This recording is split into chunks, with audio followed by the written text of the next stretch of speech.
Kwanza tuendelee kumshukuru Mwenyezi Mungu kwa kutuweka salama mpaka sasa, pamoja na harakati zetu hizi za tulizokuwa nazo za kampeni. Na pili, naomba niendelee kuwashukuru viongozi na wafuasi wetu mbalimbali kwa kuendelea kushughulikia mambo mbalimbali yanayohusu mchakato wetu wa uchaguzi. Ndugu viongozi, ndugu wanachama na wafuasi wetu na wananchi kwa jumla, katika mikutano yetu ya mwisho ya kampeni ya ufungaji ule wa Tibirinzi na wa Kibanda Maiti hapa Zanzibar, kulikuwa na jambo moja ambalo tulisema tutalitolea maelezo na maelekezo, nalo ni kuhusu kura ya mapema. Tulikubaliana kuchukua hatua hizo kwa sababu tulihisi kwa mazingira yake tulihitaji kushauriana na vyombo na taasisi mbalimbali na hasa mamlaka za nchi katika namna au kwa ajili ya kukabiliana na changamoto zile ambazo tunaona zilijitokeza. Nina furaha kuambia kwamba baada ya kushauriana na vyombo hivyo na mamlaka za nchi, naomba nieleze yafuatayo.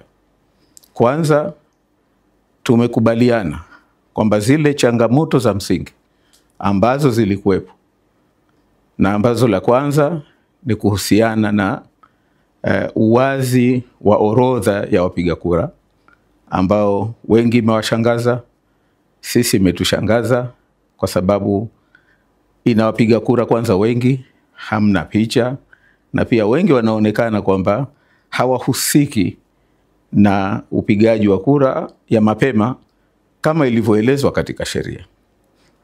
Na jambo la pili ni kuhusiana na usimamizi wa kura ambazo zitapigwa siku ya uchaguzi wa mapema.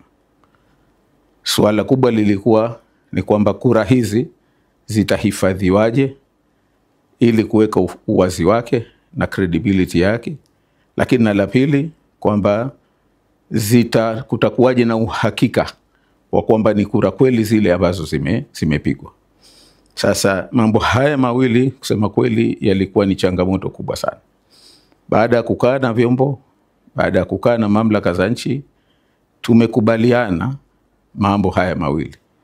Kwanza kwamba orodha itapitiwa kwa umakini ili wale tu ambao wanahusika na upigaji wa kura ya mapema ndio wapige kura ya mapema. Na la pili kwamba baada ya kupigwa hii kura ya mapema, kura zihesabiwe, kila mtu ajue matokeo, lakini matokeo haya hayatakwenda kutakaswa. Sasa baada ya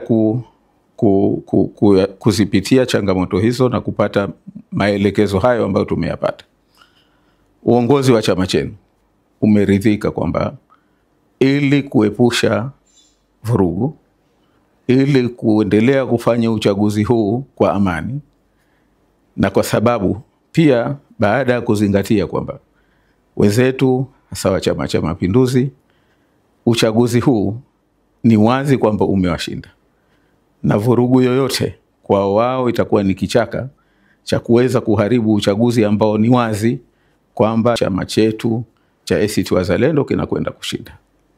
Kwa hivyo ili kuepusha yote hayo, tuwaombe la kwanza, kesho siku ya uchaguzi wa kura ya mapema, wale wanaohusika tuna kura ya mapema ndio waende vituoni. Mawakala wetu, wagombea, maofisa wetu wanaosimamia, pamoja na waangalizi na wengine ambao itaonekana kuna haja na wao kushiriki katika vituo kwa mujibu wa sheria.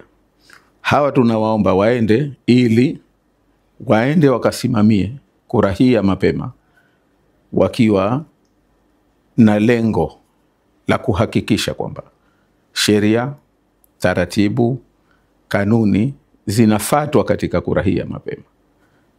Na pili, kuhakikisha kwamba hakufanyiki udanganyifu wa namna yote. Na la tatu, kuhakikisha kwamba hakutokei vurugu ya namna yoyote.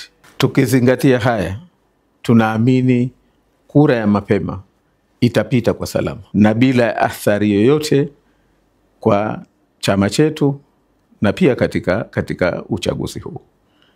Tunachoomba wananchi, tunachoomba wanachama wetu, tunachoomba viongozi, tuendelee kusimamia usalama. Tuwe watulivu, tuwe na amani, tuepuke kupelekeana maneno yaliyokuwa ni ya uvumi, ya uzushi na taarifa yoyote.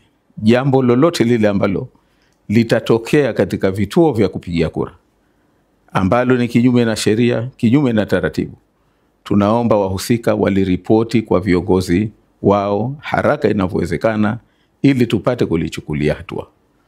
Mwisho, nichukue fursa hii kushukuru vyombo ambavyo tumesaidiana navyo katika kuhakikisha tunalipita zoezi hili kwa salama, na nizishukuru mamlaka za nchi na viongozi ambao kwa dhati wamekubali kwamba tufanye kazi pamoja ili hili tulipite kwa salama. Naomba tuende tukasimamie kura ya mapema kwa salama, kwa amani na kwa taratibu ziliopo za nchi. Niwaombe na viongozi wenzetu wa Chama cha Mapinduzi na vyama vingine tuchukue dhamana zetu kama viongozi.